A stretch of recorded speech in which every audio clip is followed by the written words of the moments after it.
All right, everybody, welcome back. It's the end of the world. Michael and Stu. I'm Michael. And I'm Stu. And today we are talking about an actual masterpiece for once, not an ironical one. And that is The Shining from 1980, directed by, have you ever heard of this guy? Stanley Kubrick. But you've got some good notes here. Yeah, you'll be able to fill me in. Sure. This is actually only the second Kubrick movie that we've done. We covered Dr. Strangelove, of course, one of our first 10 episodes. Still under listened to. Not that I'm just complaining now about like which episodes are under. I got to stop that. It's getting old. But as I was thinking about it, there's a bunch of his other films that we could easily do. I mean, Eyes Wide Shut, Full Metal Jacket, Clockwork Orange, 2001. To name just three. Just possibly almost all of his films. I think we could probably figure out. I mean, I feel like if we can do The Shining, we can do basically any. Well, I think that you'll come to see that I have some very real end of the world sort of analysis of The Shining that will shock and stun you. But before we get into all that, let's talk about one of our recurring characters, new fave on the pod. That's right, it's Sam Altman. He's back after just a couple weeks away, and you sent this to me. And it's pretty funny. I like that his Twitter handle is just Sama, S-A-M-A. I'm sure it's Sam A, but it looks like... Yeah, I mean, I thought it was a good jumping off point here because we did talk about the sort of origin story, but that there is an irony in the tweet. It basically, what happened, I think it was today, right? He announced that he's hiring a head of preparedness, which is the very first sentence of a very long tweet. But I do just want to say, I'll just read the first bit and the last bit. Sure. Really we are hiring a head of preparedness. First thought, where was this? Right? One would think that someone leading up preparedness might have been a good idea from get-go, but he now registers. This is, quote, a critical role at an important time. No, well. Good, that's good. Because models are improving quickly. I guess that wasn't happening before, and are now capable of many great things. Very Trumpian. But they are also starting to present some real challenges. The potential impact of models on mental health was something we saw a preview of in 2025. I mean, this is like villain shit. Yeah, right. Like it's something we saw. We saw a preview of it. Of just a taste of what's to come for the total disrepair of your own mental health. I mean, we've seen this throughout the whole AI story. I mean, since 22. Yeah. We are just now seeing models get so good at computer security, yay, that they are beginning to find critical vulnerabilities, nay. And Stu, who could have seen this coming? Certainly not me. And so it ends with another one that is pretty great. This will be a stressful job. And you'll jump into the deep end pretty much immediately. I love that. Just like the head of preparedness recklessly thrown to the wolves is like a true, like, completely unprepared for preparedness. You better be so prepared that it's really without training. You're going to learn on the job here. Yeah, it's trial by fire. And the job pays a cool $500,000 a year. Yeah, well, it's actually $555 base, if you're interested. Incentives if you're extra prepared. He showed so much preparedness. I just wanted to bring it up because it's like, I feel as though we have heard this, like you've said, it's sort of been an undertone of the whole.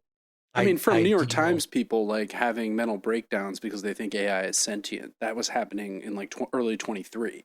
Right, or there was like that Google guy that went nuts. Someone one of the models was upgraded, and a previous model threatened to blackmail engineers. Yeah, right? Yeah. There've just been these moments, stuff. Right? But this is really just sort of out there now, right? Yeah. It's like that. Like it seems clear that Altman and the likes of Altman are starting to see that this might not go their way. It feels like. And the sort of like calls in the background of, oh, we've got to do this safely. Of course. Oh, you got to have guardrails, Stu. You simply must have guardrails. Is it now like it just feels like they're preparing us more and more for the nightmare that so many of us have been ironically somewhat prepared for, to be honest. I fear as much. I also just think that they've received so much unrelenting bad press, basically, for everything that they've done throughout the entire. I mean, I can't think of a moment when people were like, yeah, this is good. Like, this isn't going to destroy the environment, destroy jobs, ruin college, ruin art, ruin television. And again, like all of those things are horrible, like in and of themselves. But like, there just seems to be something so especially callous about this job posting on Twitter. It's like the potential impact of models on mental health was something we saw a preview of in 2025. Like as if we couldn't have maybe prepared a little better for that possibility. Well, and just like look what we're prepared to like tolerate and pretend to care about as we push forward. That's right. Right? Yeah, that's it. This seems like, to me, this feels like a very dark moment in the evolution of AI. Yeah, and in the evolution of human mental health, which I think allows us for a perfect transition into this week's topic. Yes, exactly. The Shining. The Shining. One of the most talked about movies ever. One of the most famous movies ever. I think that's fair. I've probably seen The Shining at least 10 times. Oh, okay. From a very probably half that. From a very early, maybe I'm exaggerating, but I've seen it many, many times. I've seen it twice in the last 2 weeks. I went to see it in IMAX about 10 days ago, just sort of the genesis. How was that? It was awesome. Yeah. Just so big. The opening shot sequence must be great. Oh, just everything. All the faces. There's so many close-ups. Just the horror. Jack Nicholson's acting in this, and Shelley Duvall's. It's so over the top. Remarkable. So over the top, but in the perfectly tuned way, which is, of course, the result of Kubrick's famous method, which I think he maxed out on this, which is doing like literally hundreds of takes of every scene, except with a few exceptions. But like the famous thing on the staircase when Shelley Duvall's swinging the bat, that was apparently shot like 180 times or something, and that by the end of it they were both completely. Her calves must have been. Yeah, I mean that's the thing. They were both like completely insane from exhaustion, which is the method to his madness. But it does really like one of the not to sum it up at the beginning, but the thing about the acting is it sort of almost magically steers just clear of becoming camp. Absolutely. I don't really understand how they managed to do it. Because of the nature of the movie and the dialogue and the action, it's like it feels like it should be almost a send-up horror, and it somehow doesn't do that. Yeah, and I mean, considering the source material, famously, this is adapted from the novel by Stephen King, which is terrible. I mean, Stephen King... Really? And you're not a King fan? I hate King. I mean, King is a terrible writer. You know what I will say about King? He is a really good conceptual artist. In terms of coming up with good... A lot of his things have been adapted into classics. Yeah, although he famously hates this movie. He thinks this... Because it's good? Basically. I think partly it's because... Doesn't pay enough homage to the train wreck that was the book. I mean, exactly. Jack Nicholson is also just is playing him. And he is just... The Jack Nicholson character, I think we can safely say, is completely irredeemable. Like, there's like nothing good about this guy. Like, we'll talk about it some more as we get in. I'm sure most people who are listening to this have already seen the movie. So maybe we'll try and do a little less blow by blow plot summary, which we should probably do less of anyway, just because, I don't know, it could be fun. But so, of course, we see the opening scene. They're riding in a VW. Jack Nicholson's character, Jack Torrance, is headed to the Overlook Hotel, where he's applying to be the winter caretaker, the mountainside Colorado hotel that shuts down for the winter. Not like there's any weird logical fallacy. He even mentions it in the interview. He's like, well, there's so many mountains. Why don't you have skiing? And they're like, it's too much money to plow the roads, as if that's not true for like every other. That's right. I just love also too that like the opening shots are so big, and it seems like he's traveling so far, and then in the interview he's like, "Oh yeah, I made great time. It only took me 3.5 hours." Yeah. Feels like this huge road trip. Yeah, the opening shots were actually shot in Montana at Glacier National Park by helicopter. All of the interiors in this movie are in England on studios. The whole hotel is fake. It's all sets at Elstree Studios, which was Kubrick's base of operations for many of his greatest pictures. The actual overlook is not even in Colorado. It's on the slope of Mount Hood, and spoiler alert, it is in fact a huge ski resort.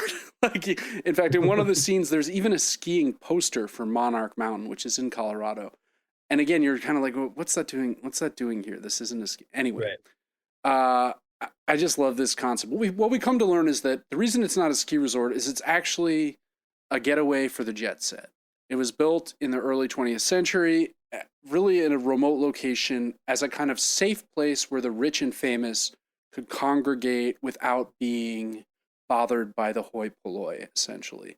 Right. In the lineage of places like Bohemian Grove, or like these like, it's not quite Bohemian Grove. I mean, it's a hotel, right? So presumably, if you have enough money, you can stay there. But we get the idea that this is from an era when people like FDR would go on vacation there. Maybe even retired Teddy Roosevelt would stop by, and a visiting prince would spend a useful enough explanation for why the place doesn't bother being open in the winter. Which is fine. We'll leave that aside. Sure. He gets the job. He's very calm and collected. He has great recommendations somehow. We find out that he's moved to Colorado after leaving his job as a teacher in Vermont. Mm-hmm. So he's just going from ski area to ski area, apparently. And he's got a wife and a young son, Danny. His wife is Wendy. As the interview is going on, we cut back to them. Danny has an imaginary friend called Tony that he speaks through his finger. That apparently is the innovation of the actor, like the moving the finger while Tony is talking. Oh, really? Yeah, the kid is quite good as far as child actors go. Absolutely. Essentially, there's a bit of bad news, though, about the hotel. It seems about 10 years ago, the previous caretaker, Charles Grady, did go insane, murder his 2 daughters and wife before shooting himself. Jack... That is quite a story. Yeah, which is what Jack says, and he just kind of... He's very nonplussed by the whole thing. He's just like, well, I can assure you that won't happen this time, or something, which is great. We're also just like... They mentioned cabin fever as the cause of this insanity. As they're touring the hotel, it's also mentioned that it's built on an old Indian burial ground. Yeah, that old chestnut. And he's like, oh, Wendy will love this. My wife's a ghost story and horror film addict, which is something we... Happens to love this stuff. We see no evidence for this. Danny has some kind of psychic ability called The Shining. He has an apocalyptic vision of blood flowing out of the elevator. Sees these 2 menacing twin girls. He has a seizure. Doctor comes. She's like, oh, it's probably nothing. So how long has Danny had this imaginary friend? Blah, blah, blah. Wendy's like in such denial. She's like, I guess it started that time that, we took him out of preschool because his dad dislocated his shoulder after by mistake. Yeah. He scattered some papers. You know how that happens. You pull too hard on your kids sometimes. Just pull the arm right out of the socket. This is pretty standard, really. I also love, there's so many great throwaway lines. Like, he's a writer, right? That's his whole thing, and he wants to get away. That's like the reason he takes the job. That's justification for his interest in the job. But he's also like, he's not writing anything. He's like, I'm outlining a writing project. That's what he says. Yeah, I think that's so funny. It's good. Just 5 months of outlining, which we see he does a hell of a job. Another thing that bothers me is they're going. The hotel shuts down at the end of October, and they're staying until May 1st. That's 6 months. It's not 5 months. Anyway. Well, surely they can be operational in April, but I don't know. I guess no, they open May 1st. It's very important. May Day, the workers' day. Anyway, right. As they're driving up, the Donner Party is mentioned. We're getting like so many like just ominous things. This is the possibility of cannibalism, Indian burial ground, cabin fever murder. It's like Kubrick's really definitely it doesn't shy away from itself, which is also remarkable in the way it still manages to be fairly suspenseful and exciting, right? Like you know what you're getting into, both because culturally, if you've seen this movie for the first time somehow, you basically know what's going to happen. Yeah. Yeah. But even after all these times, it still grips you. Even though like the kid just right away, you just know. Yeah, the kid's like having visions of blood pouring out of the elevator. Yeah, exactly. That is not an upbeat vision, you know? Yeah. One funny thing I noticed this time, the manager, this sort of dry corporate empty suit guy, is called Stuart Ullman. His assistant, Bill Watson. Stuart Watson. Maybe this is why I've seen this movie so many times. I'm implicated. They tour around the place. Danny's playing darts, sees the twin girls. We see the gold room. We meet Scatman Crothers, who's playing Mr. Halloran, who's the African-American cook. He and Danny have this psychic rapport. There's that great weird scene of exposition where he's like, some people are psychic. It's a little bit of the, magical black person trope here that I think is a little unfortunate. Although Halloran's role in the movie, I think, is fantastic overall. It's established Danny knows something's dark about this place, and he specifically asked about room 237. Halloran's like, there's nothing in there. Stay away from it. Uh-oh. Then the other thing I like in this movie, time. The cuts in time are very strange. So we cut to a month later. They've been there for a month. Jack spends his days throwing a ball against the wall. He sleeps into 11. Wendy makes him breakfast in bed. One thing I love about this, Jack's the caretaker. Throughout the entire movie, we never see him do a single thing to take care of anything in the hotel. We see him typing frantically at a few points, but eventually doesn't repair a single thing. It's all laid out, all the different things he's going to have to do. Doesn't do any of it. Doesn't lift a finger. We see Wendy doing it. We see Wendy checking on the boilers. Wendy's like, but Jack does nothing. He's a writer, but he's having trouble getting back in the groove. He's the kind of guy who wants to be a writer. That the kind of person who's like, I've been stymied, but I've always wanted to be a writer. Yeah. It's in there. Yeah. But they never actually have done it. So they have no discipline. They have no. They've just been a writer. And they have nothing really to say, as it turns out. Right. We also see the maze, the labyrinth. There's a certain Minotaur labyrinth, a Hitchcockian kind of element here. There's a quote from Hitchcock: "The convolutions of the human brain resemble those of a maze." There's the great scene where they're off in the maze playing, and Jack is looking at a model of the maze and seems to see them. That's the only special effects shot in the whole movie. Yeah. Is they superimposed that the image of them walking around the center onto a model of the maze rather. Eventually, he starts typing frantically. Oh, Danny notices room 237 but stays away.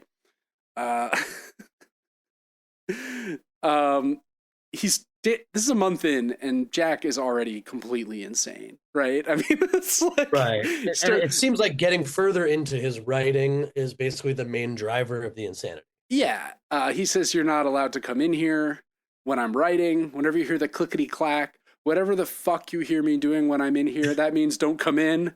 Why don't you start right now and get the fuck out of here? Just the way he delivers this is so just like, how could anyone ever talk to their partner like that? Right? Yeah. Like I would, if I did that, I would expect to be murdered. Like that's completely crazy. Wendy is startled, is clearly like if not literally a beaten woman psychologically by this guy. He is a demon. They're outside playing, and he is just doing the Kubrick stare. He's just like dead-eyed, the famous image that I used for the icon of the episode. Then we start cutting to things like Saturday. From then on, all the cuts are like 2 days, but non-specific days. Like we have no idea how much. That mean nothing. There's like no idea. Is this the Monday after the Saturday? Nothing is explained. It could be a month later. It could be a week later. It could be a day later. Right. There's a storm. All the lines have been severed. There's an ominous scene when Danny wants to get a toy and he goes to see his father. Jack can't sleep. He's just sitting terrifyingly in the bedroom. Earlier, Danny saw the twins and they said that they wanted to stay. Come and play with us, Danny, forever and ever and ever. And then when he's talking with his dad, the dad says, don't you like it here, Danny? I wish we could stay here forever and ever and ever, right? Almost as though he's being infected by the spirits that linger in the hotel. You would never hurt Mommy and me, would you? And then immediately, as soon as Danny asks him that, he's like, your mother put you up to this. One of the best readings of the film that I encountered was one by the writer Cale Brooks, who was an editor in Jacobin and was on the Jacobin show with Jen Pan, a great bygone YouTube show. And he wrote, like, there's so many analyses of this movie that everyone's like, oh, is it a secret apologia for Kubrick hoaxing the moon landing or whatever? Like, people have gone through such absurd lengths to read meaning into this. And his essays, I think it's called something like, what is it that we overlook in The Shining? And his basic point is that, like, no, this is just what's on the surface is what you're seeing. This is like abusive Oedipal relationship where there's a struggle for the mother's affection between the son and the father reverts into a violent killing maniac, which the son has to defeat, right? I mean, that the simple Freudian psychological reading is the best way of understanding it, right? And as he's like holding the son there, it's very obvious. He's like, I would never do anything to hurt you. You know that, don't you? Yes, Dad. It's just like, oh my God. Then ominously, Wednesday. This is when Danny first goes into room 237. He comes out a little while later. Wendy and Jack are talking at the writing desk, and he's been strangled. He's got his Apollo sweater is all pulled out of place, right? And Wendy is immediately like, how could you do this again, you monster, right? There's no obvious explanation for who strangled Danny. We could either believe the ghost did it. We could believe that Jack did it in the earlier scene. It's unclear. And he as this is happening, Jack's explaining that he just woke up from a nightmare in which he murdered Wendy and Danny with an axe. But didn't just kill you. He cut them up into little pieces. Right? After this point, Danny is mostly non-verbal, but Tony kind of speaks through him. Jack is like, Wendy comes to Jack. She's like, oh my God, no, there's a woman in the hotel with us. She strangled Danny. She's in room 237. So Jack goes in, and this is another one of the most memorable scenes. I think Roger Ebert was the first to point this out, but many have, that whenever Jack is interacting with one of the ghosts or entities in the hotel, there's a mirror present. So it's almost like he's actually talking to himself, right? Sure. He goes to the bar before he goes to room 237, the gold room, where a bartender, Lloyd, whom he seems to know, is miraculously there. He says, here's to 5 miserable months on the wagon, all the irreparable harm that it's caused me.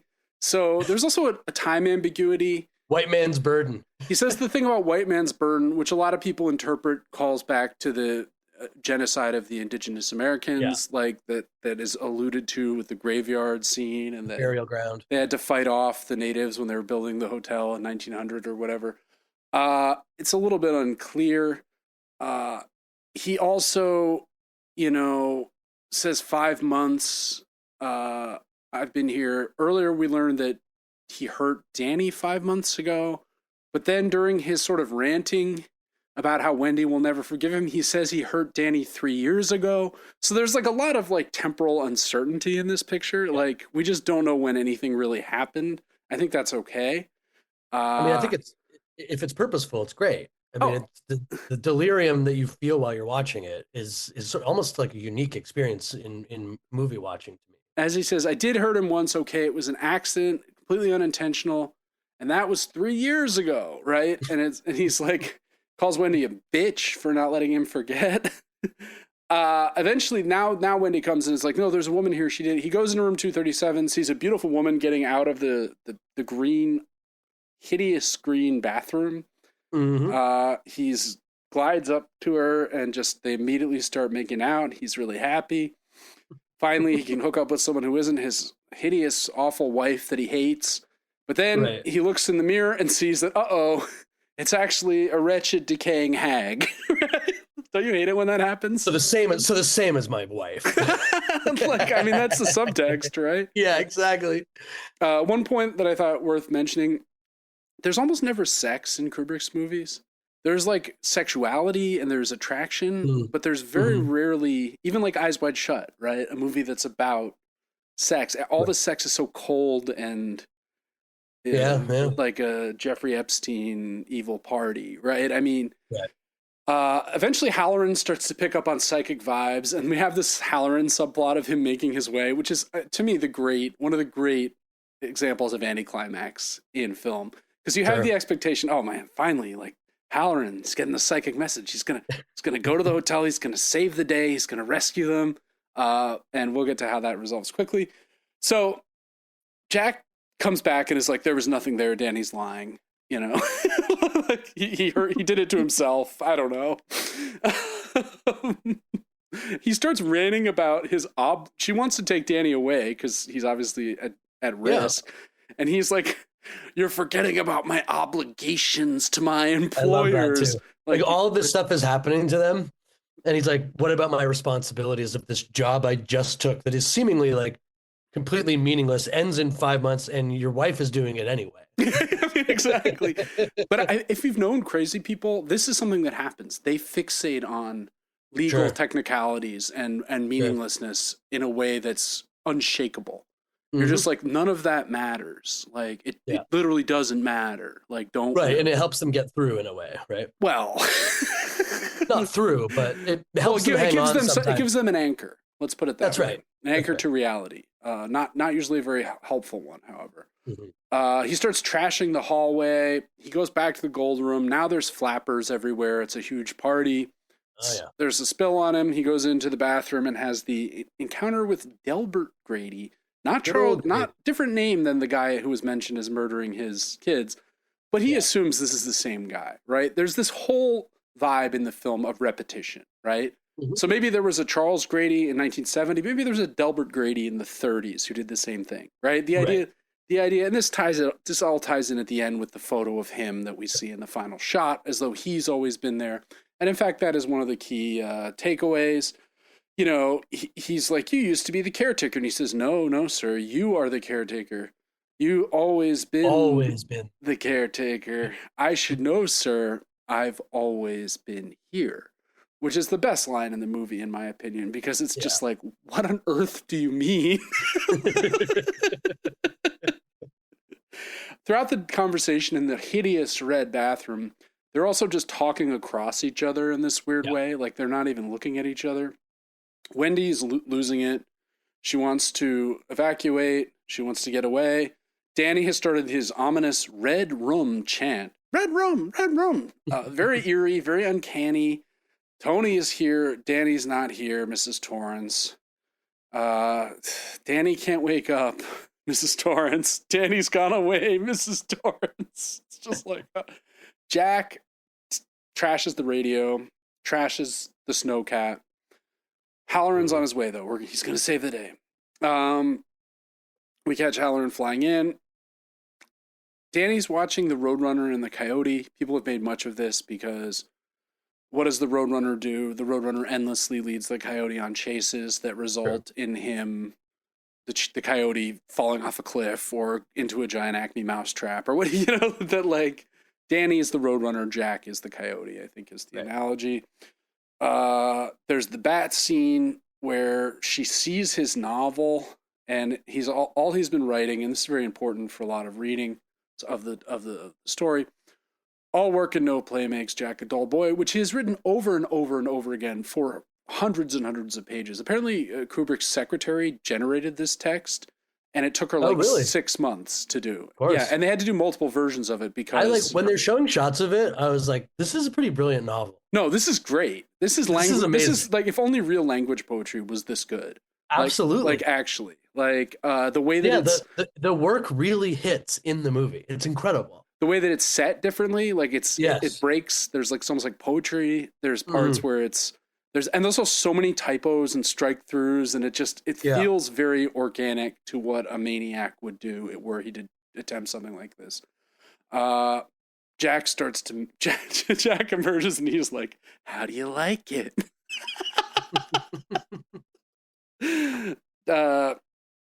We cut back to Danny. He gets the lipstick. He writes. He has the flash forward to the red room written on the door, which he himself will do with lipstick shortly. There's the staircase scene, which I said took 180 takes. He's again ranting about his responsibility to his employers. Do you have the slightest idea what a moral and ethical principle is? Do you? Has it ever occurred to you what would happen to me if I failed to live up to my responsibilities? As he's like telling this person they're gonna die, he's like, "Do you have any idea what ethics are?" It's so funny. He's like, "I'm not gonna hurt you. I'm just gonna bash your brains in, bash them right the fuck in." It's just... Eventually, she cracks him on the head. He falls down the staircase. That's a stuntman who does the fall. Obviously, I wonder how many times that stuntman had to fall down the stairs. Kubrick said, "No, run it again, back it up." Yeah, tough gig when you're with Kubrick, right? Yeah, I mean, apparently he made Scatman Crothers, the Halloran character, like fall down in one of the scenes. I think maybe the scene when he gets killed. And he had to fall down like 85 times. And the next day he was like, "I have to go to a chiropractor, man." Apparently Kubrick just tormented Scatman. And that Scatman really? That he just made him do, he wasn't quite satisfied with any of his line readings. So he would just make them just take it again, you know. Right. Kubrick, a true maniac, like a true madman. But, you know, when you treated Shelley Duvall terribly on set as well. Right? Well, I think treated basically everyone terribly, but yes, famously Shelley Duvall. Some allegations about that emerged. I think she just passed last year, I believe, and I think that came back up again. The famous scene: he gets locked in the storeroom. Wendy has a knife. She goes to take the snowcat. Oh, he's ruined it. We hear Jack speaking with Grady through the storm. This is the only part where it's like absolutely necessary in some readings of the film for a ghost to have been the one to let Jack out, because he's locked in there. There's no means for him to escape. Yeah. He's like, let me get back to my job too. Yeah. What was his job for the hotel's perspective? He's like, it's all I ask. He wants me one more chance. He wants to, and his job is to kill his family, right? That's right. He's like, this is my obligation to my employer. I must murder my family. We get the great Wendy, I'm home, come out whenever you are. He's got the axe. He axes his way. There's just so many moments that are just indelible. It's incredible. It's an incredible run, this end of this movie. Oh, yeah. He cracks through the bathroom door and does the face to the crack. Here's Johnny thing, which is, you know, the Simpsons did it. Everyone's done it. He's so deranged looking. Like, it's really a bravura performance by Nicholson. Like, Danny sneaks out the window, but Wendy, despite Shelley Duvall being like the thinnest person who's ever lived, cannot fit through the window, right? But luckily, just as he's axed his way into the bathroom, he hears a snowcat coming. Halloran has finally made his arrival. Danny has escaped temporarily. He goes and hides down in the basement. And just, we've been made to feel that he's going to save them. But what does Halloran do?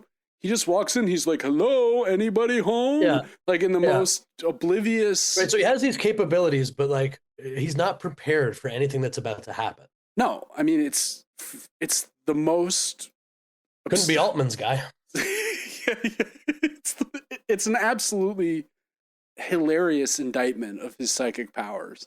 Absolutely. And Jack, who at this point is falling down the stairs, he's hurt his ankle. He has a cut on his hand. He hides behind a pillar, and as Halloran's just like looking around, he just emerges in one of the great shots, just axes him right in the heart. Yeah. It's like, oh my God. And you're just like, well, so much for that, right? And it reminded me of that scene. Did you ever see Desperado, the Banderas movie? I haven't seen it in probably 30 years. There's this whole movie. He's like, I've got to get my friends, and he has two other guitar weapon friends. I think one of them has a missile launcher. And these friends show up, and you're like, oh, the bad guys are screwed now. And then like they go on a little rampage in the town, and then just immediately both of these awesome friends are killed. And you're like, wait, what the fuck? Like, that's another example of anticlimax, where something's built up so much it arrives and then just immediately dissipates, which I think is weirdly true to life. You know, so many of the things we think are going to be these great highs and excitements of our life end up just being like Obama. Yeah. All of my relationships. No, you know. Anyway, now we see that like Jack is fixated on killing Danny for some reason. Yeah, sure. Why not? Danny leads him outside. He turns the lights on. He follows Danny into the maze. Then Wendy is trying to find Danny. And this is when she enters just a phase of utter madness. Yeah. And she starts seeing all these apparitions, beginning with the infamous pig bear man with his butt flap open in his furry suit, giving a blowjob with his horrible twisted mouth to this random guy in a tuxedo. Who and like they cut back to her, and it's like one of the great, like you just have to be kidding me, you know, like I've been through so much, like what am I staring at right now? And the way they're looking at her, perfect. They're like, she's incredible in this moment. They're like, excuse me, we're like doing something here, you know. They're not like angry. They're just kind of like, they're not even ashamed. There's like dead stare back. It's amazing. She continues to run around the hotel. She has we'll talk a little bit more about the bear guy in a second. Basically, she sees a few more ghosts. She sees a guy whose head's been split open. She sees that she finds Halloran's body. Like Jack is screaming, "Danny, I'm coming. You can't get away. I'm right behind you." In the Brooks essay, he talks about this is like Nicholson transforms into the primal father. He's like, "You can't escape me, son. Like I'll always be here. I'm God the Father, essentially." There's cobwebs all over the lobby suddenly. And then the one scene in the whole movie that I think is kind of a letdown is when suddenly there's just skeletons everywhere. And they look a little bit like Halloween store skeletons. and for just, it's just for a split second. But to me, it feels like, oh, it's a haunted house. Like what? And then we're back away from it. All of this stuff is alluding to stuff in the King novel. But it's kind of like Kubrick dismissively like gesturing at a few tropes from the King novel. And King was so angry about this. Like, we'll talk about that in a second. Eventually, we see them the chase through the maze. Danny does the ultimate move, which is to backtrack through his own footprints. Yeah. Right? He retreats backwards. He regresses and hides. And Jack has been following him. It's also kind of running out of energy a little bit here, right? This has been a pretty manic chase. It's been a long day for everybody. And Wendy, right before this, like as Danny's hiding, Wendy comes to the elevator, and we finally see again the rivers of blood flowing out of the left elevator door. Just one of the great shots in all of cinema. No explanation for it. We don't know what happened in the elevator. How many people would have had to die for that amount of blood? I mean, it doesn't matter, right? Is it real? Is it imagined? Again, it doesn't matter. Right. Jack is stymied.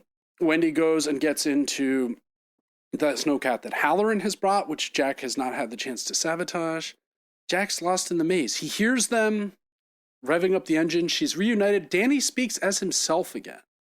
And he's just like, Mom, it's me. And we're like, oh, where's Tony? Maybe Tony has been exercised in that moment of primal retracing of steps, right?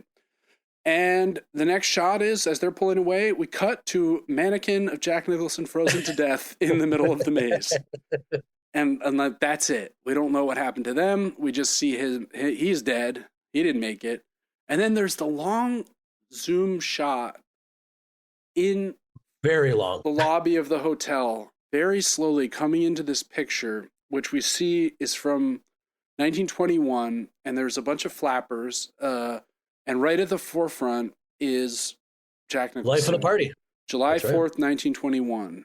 And we have, presumably this, I think, is the party that we were meant to have seen him interrupting earlier.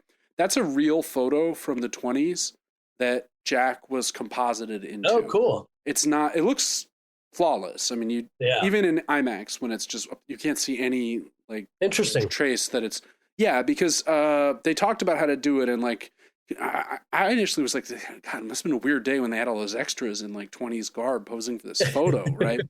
Yeah. It didn't work. They had to do it this way. Huh. All right, so one of the great movies. I love everything about it. It's 2 hours and 20 minutes long, but it has a pace that just works somehow. It doesn't feel that long to me. As opposed to a 90 plus minute movie like I Am Legend, which, I mean, I was going to say that, like, took me like 100 remarkable. Took me like 100 years to finish watching. I think I could have watched The Shining 3 times and it would have felt not as long as one watch of I Am Legend. Agreed. So the big reading of this that I want to lean on as we wrap it up is from Frederic Jameson, the great post-structuralist thinker, the champion of postmodernism, obviously, among many other, Marxist, historicist, very smart. Just passed, I think last year, maybe 2 years ago.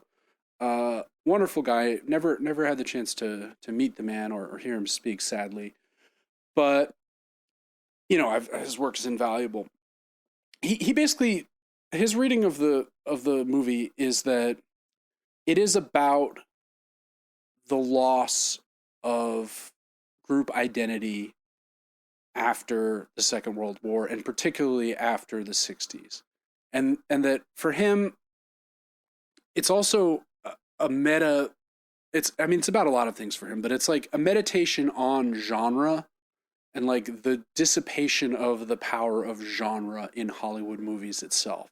So just a couple quotes. So he says, "The end of the golden age of the genre film, musicals, westerns, film noir, the classical Hollywood comedy or farce, then predictably coincides with its codification and theorization in so-called auteur theory, where the various grade B or standard productions are now valorized as so many fragments and windows on a whole luminous and distinctive generic world.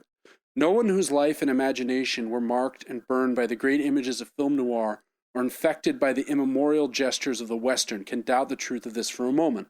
Still, the moment in which the deeper aesthetic vitality of genre comes to consciousness and becomes self-conscious may also be the moment in which genre in that older sense is no longer possible." So in other words, The Shining is like a horror movie, but it's so self-aware that like you kind of can't be a genre movie when you're so self-aware, right?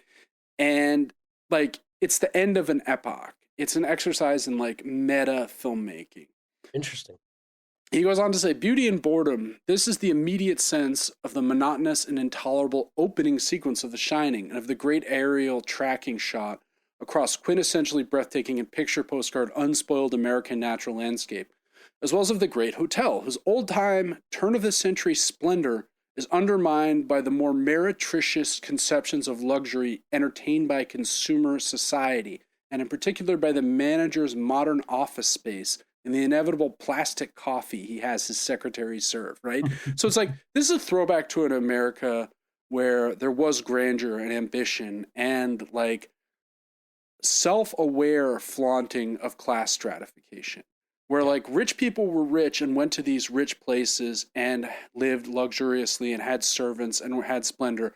The building, the edifice of that survives, and yet it's been taken over by this meretricious corporate mindset where it's like, now it's run by Stuart Ullman and like he has his secretary and his little shitty office. Completely charmless, sort of pointless way of running a thing like this.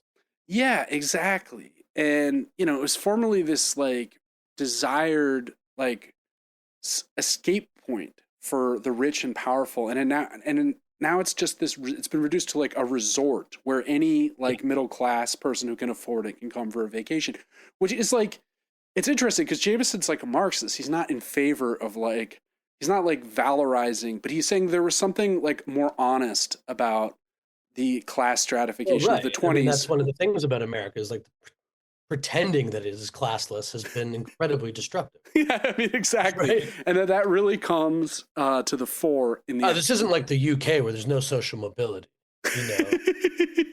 It's not? Gotcha.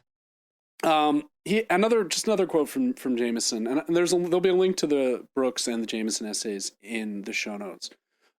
He says, it is possible, of course, that such arid and trivial stretches are essentially features of the genre of the horror film itself. Here he's talking about, like, what do we get from meeting Altman and his lackey? Like, like in Hitchcock movies, when you meet little characters, they're eccentrics, they're weird.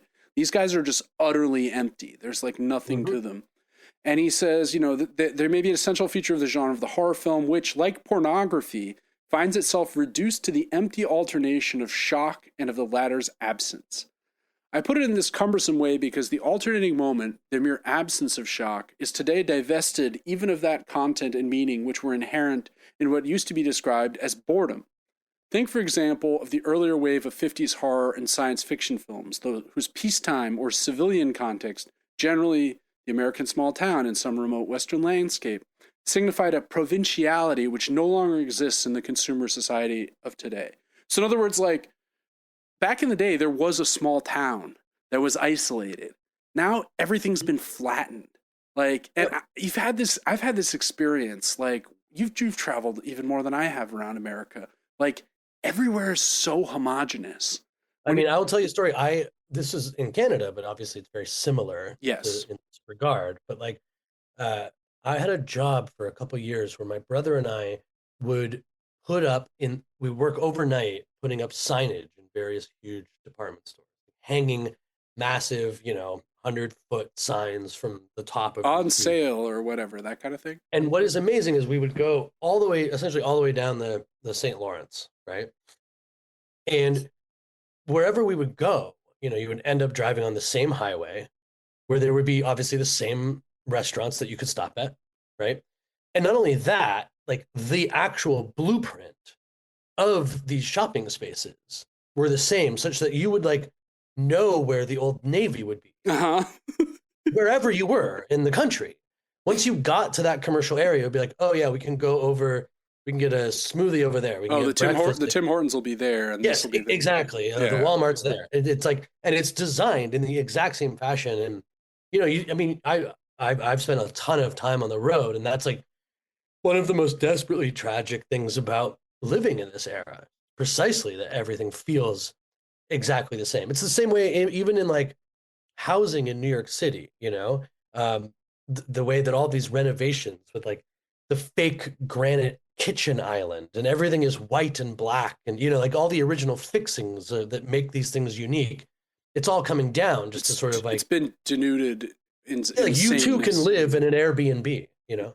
Yeah, I mean, exactly.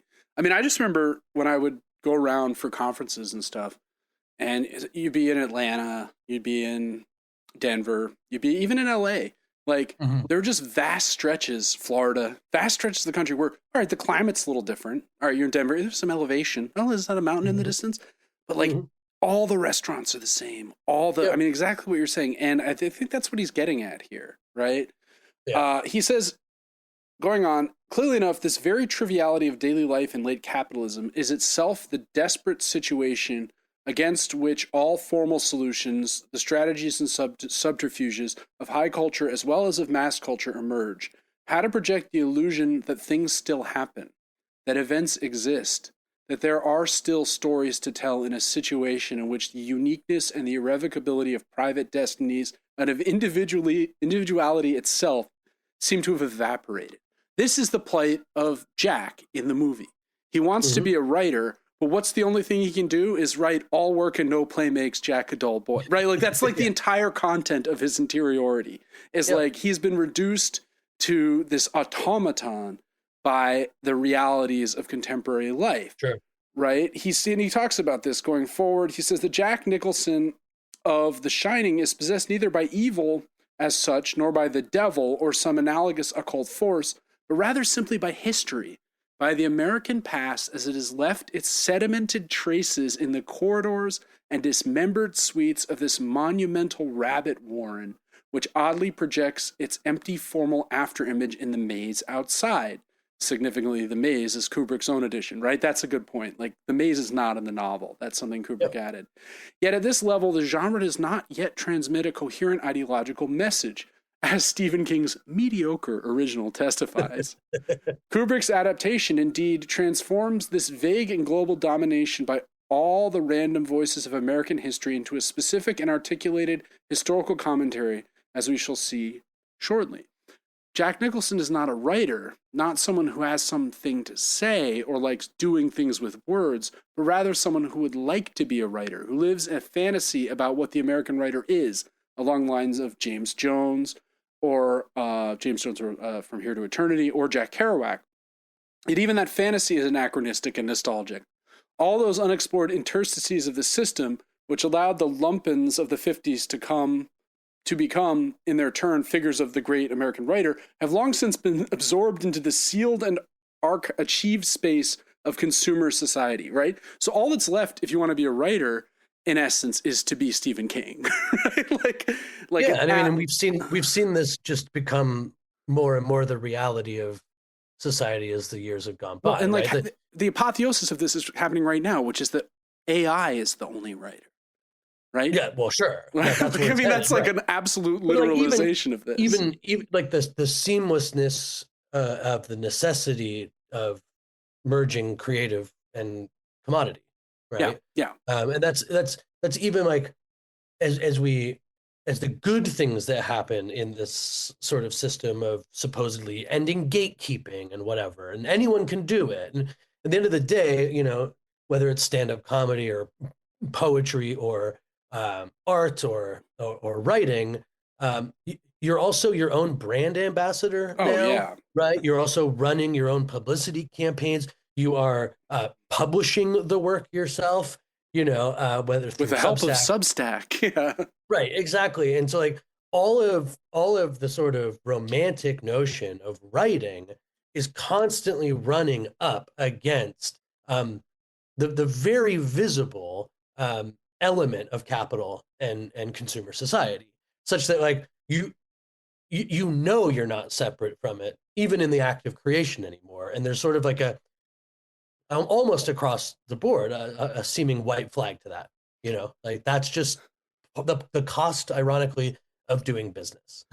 Yeah. And so like what Jameson concludes the essay by saying is that like for Jack, like the real problem is there's no knowable community available to him anymore. He wants to be a writer. He has nothing to say. He has no aesthetic or human community he can affix this to himself to, aside from the family, which he hates, right? Like, I mean, and he's stuck with them in this winter hotel that is like a relic of a time when that might have been possible. You think of F. Scott Fitzgerald, The Great Gatsby, Ernest Hemingway, just like the modernist era, 1920s. What Jameson says in wrapping up is where to search for this knowable community, to which even excluded the fantasy of collective relations might attach itself. I think that's another important point, right? That like, even if you're an outsider, well, you have something to be on the outside of.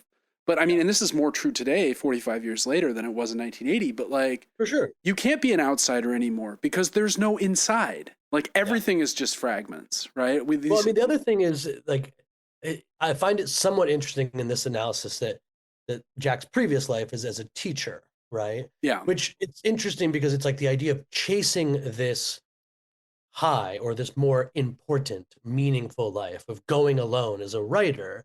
It's interesting to know that like if this is about the decline, right, that the sort of idea that teaching would necessitate the thought that Jack at one point did have something to bestow, something to say, a community to be part of, to help the education of others in his community. Right, or at least like an instinct towards selflessness of some kind. That's right. And in pursuit of this other aim, has sort of deadened out his and carved out any meaning from his own life, such that now all he can do is write the same sentence over and over again. No, absolutely. So he can't. Great movie. He has no collective to attach himself to. And Jameson says it is surely not to be found in the managerial bureaucracy of the hotel, as multinational and standardized as a bedroom community or motel chain, nor can it any longer take seriously the departing vacationers of the current holiday season on their way home to their own privatized dwelling places. It has only one direction to go, into the past, And this is the moment at which Kubrick's rewriting of the novelistic original takes on its power as an articulated and intelligible symbolic act, right? So, I mean, King's novel is just a ghost story. There's a haunted hotel. A lot of murders happen there, and people that go there. His Jack Torrance is a good man who's driven to evil by malevolent outside forces. I think Kubrick's genius is to show us a Jack who is in no sense a good man, who has no redeeming qualities, because those qualities have been sucked out of him by the realities. I mean, look at him. Right. The question is, like, it's at this point, whatever he was like in Vermont, whatever he was like as a teacher, or as a kid, when he was a kid growing up, whatever. Right. Is it even possible for him to be a good person anymore, and to have a meaningful life? And the answer is clearly no.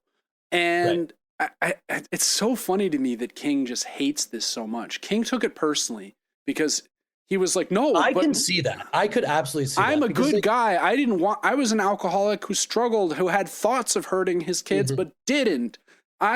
Jack is like my reflection of me. I think it's also just as simple as, like, if I can see the idea of, like, you write the book, right?